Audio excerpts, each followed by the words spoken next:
Alrighty guys, today we are going to replace a tie rod on a GZG50 Toyota Century, the V12. Subscribe for more content like this. I have plenty of other cars and shenanigans going on. Get right to it. I don't have a screwdriver handy. I'm going to use my key. Should do this. Ooh. Make sure you catch it.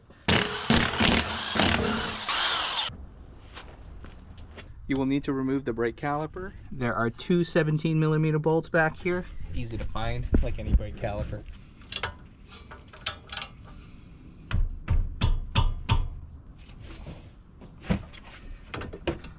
Take the cotter pin out. Take this 19mm nut off. I'm going to use this fancy little tool here. It works for me. You pull the boot back a little bit, but since I'm not reusing this one, it doesn't matter. Pops right out. So you're supposed to count how many you're going to take off or something, but I'm just going to use a piece of tape. On this one it doesn't really particularly matter because I already replaced the control arm and that's already messed up the whole alignment. So now I need to back this nut off. Oh, nice. Nice thing about working on cars that aren't rusty, everything just comes off. It's fantastic.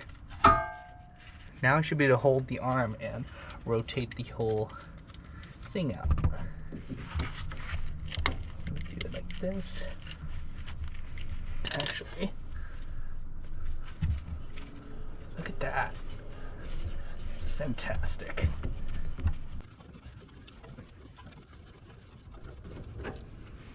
There we go. These two.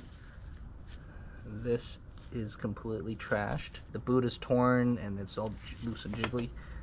This has a new boot and all. And most importantly, it's not wiggling around.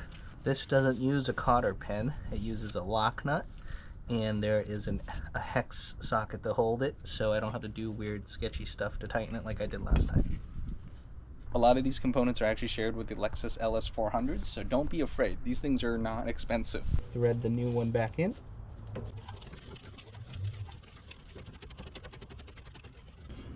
Alright, there we are.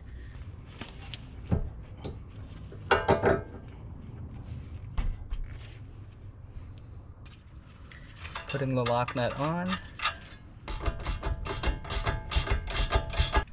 Tighten this nut back up.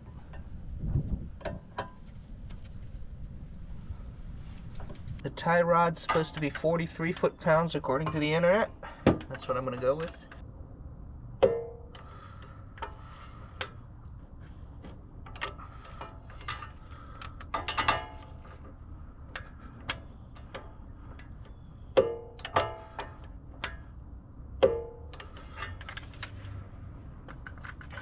Alrighty, 43 foot-pounds. Tighten the tie rod lock nut. We install the brake caliper.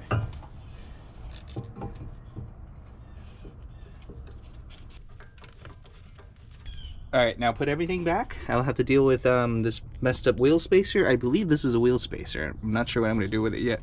The stud is all messed up. At least I can put the wheel back on and put the car down off the jack. Now you just got to go over to the other side, do exactly the same thing because it's just a mirror image.